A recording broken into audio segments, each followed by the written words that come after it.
I know everyone's attention right now is on the brand new Osmo Pocket 4P, but I think a lot of people are overlooking the brand new Pocket 4. It's kind of like showing up to a family dinner and completely ignoring one of your kids. Meanwhile, the Osmo Pocket 4 is sitting here with a 1-inch sensor, full D-Log, 14 stops of dynamic range, and not to mention 240 frames per second at 4K, 4x digital zoom, improved ActiveTrack to 7.0 from the previous 6.0 built-in storage, along with several other upgrades that makes it feel like much more of a complete camera than the Pocket 3. And mind you, Pocket 3 was my favorite camera. But DJI was kind enough to invite me to beautiful Cancun, Mexico for an early hands-on experience with the Pocket 4, which I have to say, I wanted to find out if these upgrades were making a big difference in the real world, or it's just another list of specs on a product page. So let's find out exactly how this Pocket 4 really stands out. First off, I want to thank DJI for inviting me out to Cancun for the Beyond the Horizon exclusive DJI imaging exploration event. It was an incredible opportunity, and I have to say I'm very thankful for them for sending me out there. So I spent a few days putting the Pocket 4 through its paces, capturing beautiful footage and meeting some amazing creators along the way. But today, this video is all about the Pocket 4 and not the Pocket 4P. That's another video for you guys. So the Osmo Pocket 4, because honestly, I think this camera deserves its own conversation.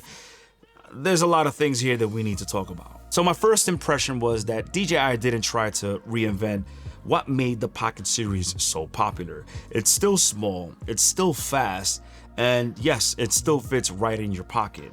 With bigger cameras like this one, it's always a question, do I bring my FX3, extra lenses, batteries?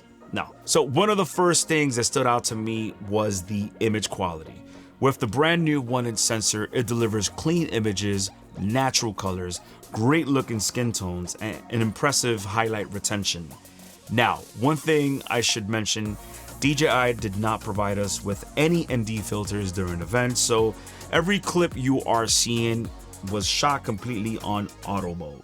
So one of the major upgrades for me that I was excited the most to test out was the full D-Log. Not D-Log M like the Pocket 3, actual full D-Log now. So DJI rates the Osmo Pocket 4 at 14 stops of dynamic range. So naturally, listening and hearing DJI saying 14 stops of dynamic range, I'm gonna put it to the test. So I took out the camera right on my balcony where I was staying in my room, and I was just pointing at the ocean, seeing the sun rising. Mind you, no ND filters. And I think the 14 stops of dynamic range on the Pocket 4 handled it like a champ. I bumped into fellow creator Andy Toe. I spent some time with him and we decided to really put it to the test. So during golden hour, I filmed Andy driving the taxi, and as you can see, the sun was hitting him from behind, giving that nice golden glow, which is again golden hour look. And it was just hitting directly onto the camera. And as you can see, he was still well lit, because obviously when you have somebody being backlit, you're not gonna see the person as much because it's gonna look like a silhouette shot. And once I brought those clips into DaVinci Resolve, I was honestly impressed. Now, I'll be honest, I probably used this feature more than anything else. Once I started shooting 4K at 240 frames per second, I didn't want to stop. Everything just became an excuse. The funny thing is, while I was doing that, I actually bumped into a fellow creator, Mason Horacek, who some of you might recognize him from season 8 of Love is Blind. Yeah, I know, it's crazy, right? We ended up talking cameras and decided to put the Pocket 4 to the test. So he grabbed the camera and filmed me walking. Then we switched, I filmed him as well. It's just one of those fun, unexpected moments that remind me why I love pocket cameras in the first place.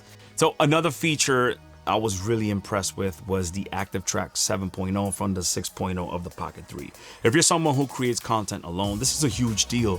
Whether you're walking, vlogging, or filming yourself, the Pocket 4 just does a great job in general, keeping you in frame. And if you guys used the Pocket 3 before, you know, the tracking used to hit or miss. I mean, it was good, but this is way major upgrade, I have to say. You know, it's just keeping you in frame, and not only that, just because, you know, DJI, obviously they own the gimbal side of things, so the stabilization just continues to be one of the best reasons to own a Pocket camera, in fact, the Pocket 4. So you simply hit record and focus on creating and not worrying about this thing just drifting away. Now, I know not everyone buying the Pocket 4 is going to be shooting in full D-Log, or in fact buying this to film and log in general. A lot of you guys, I know for a fact, and I do it myself, is you would buy this camera for vlogging. Yes. So I tested out on the beach. I just pulled it out and just started recording a little, 2 cents that I had. Okay, so one thing I want to note for sure. So you have 2 cameras here, right? Obviously, the Pocket 4P, it's a lot larger than the Pocket 4, but not by much. But if you still want to take the consideration of putting a undisguisable camera in your pocket, obviously with the smaller head on the Pocket 4, this one's gonna make more sense for you. This is true to what the Pocket 3 always did, but it does it a lot better. So one thing I wanna note now, when you're vlogging, I know a lot of you guys, wanna do, vlogging for, social media. So there's no 4K vertical, it's still 3K, just like the Pocket 3. I mean, honestly, not sure why, but there's a reason why the DJI hasn't gave us 4K vertical. Just a quick mention of that, and I just wanted to be, real clear. So another upgrade that DJI has done is they upgraded the digital zoom. The Pocket 3 gave you up to 2x zoom, and now the Pocket 4 goes all the way up to 4x zoom. So one of the upgrades that I want to mention is the quick access buttons, which I actually really appreciated. DJI really nailed it. This one is already programmed for zooming. The other one, you can program it for whatever you want. Now, talking about film tones, if you don't want to spend time color grading your footage, DJI also added built-in film tones to choose from. While there is quite a few, I personally use these. I use the pastel, warm tone, movie, and retro.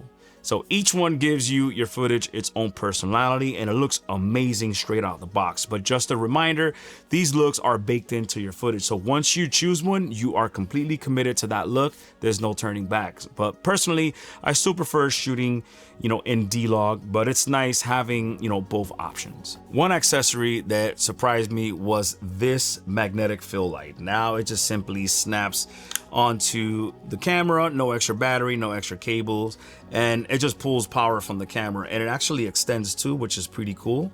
And you can actually control from temperature to brightness, so for hotel rooms or indoor content or a quick talking headshots, I think it's actually really useful to have one of these, lamps. So yeah, DJI, that was brilliant of you of creating that. And the fact that there's no cables required, just simply snap it and you're good to go. Now, this is gonna be a major feature I'm gonna mention here, and I really appreciate it. I know you guys are gonna appreciate it. Now it has built-in storage. You have 107 gigabytes of internal storage. So yes, if you forget your SD like me, I always do that with my Pocket 3. You're still shooting. Nobody's pausing you from doing what you have to do. DJI, thank you so much for adding built-in storage. I think for moving forward, even these type of cameras, they should include built-in storage, because now that I have it, it's just hard to go back. So having this, it's just awesome. And it's so cool because with my Action 5 Pro, I have built-in storage here, and it's actually double. I think this one has 47 gigs of internal storage, and this one is 107. And this is just awesome. So again, after spending several weeks with the Osmo Pocket 4, I walked away feeling like DJI didn't just add more features. That's not my feeling. I think, they refined the entire experience, with this new 1-inch sensor, full D-Log, 14 stops of dynamic range, buttery 4K at 240 frames per second slow motion, better ActiveTrack, the built-in storage, again, that's huge, and all the little quality improvements like this, light. It just comes together to make this a much more capable camera than my beloved Pocket 3. So is it worth upgrading from the Pocket 3 if image quality, slow motion, better grading, smoother workflow, nice new accessories matters to you? Then yes, I generally think DJI made a meaningful upgrade. And again, at the end of the day, stories aren't told by cameras. They're told by people like us, just with a mind, and the camera is just simply a tool that helps us bring those stories to life. So I just wanted to get that out there. So thank you guys so much for watching this episode. Again, I'm sorry if you guys cannot grab the Pocket 4 at a place, and you know, here in the US, being that this whole nonsense ban, it just sucks for creators like us that we depend on these type of tools. So hopefully in the future DJI can sort this out, which just fingers crossed, and just keeping the positivity in general. So hopefully, you know, this video served you also with more clarity. I know you guys are circulating a lot about, you know, the Pocket 4P, but I just really want to show that honestly, this little tiny camera right here is just phenomenal. This is gonna be it for me. I hope you found this video useful, informative. And if you did, go out there, create, and I'm gonna catch you guys in the next video. Peace.